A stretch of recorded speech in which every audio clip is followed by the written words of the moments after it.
Untuk mengenalkan lingkungan sekolah kepada siswa baru, pihak sekolah mengadakan latihan kedisiplinan sebelum masuk sekolah tiba. Seperti salah satu SMA yang berada di kawasan Bukit. Setidaknya sebanyak 300 siswa baru diikutsertakan dalam kegiatan ini.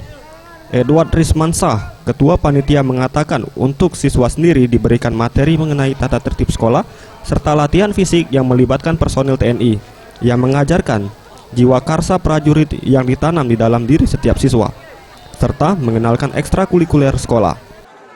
Ada tentang upacara. Jadi di samping juga melatih budaya antri. Nah, seperti yang kita lihat sekarang ini di materinya.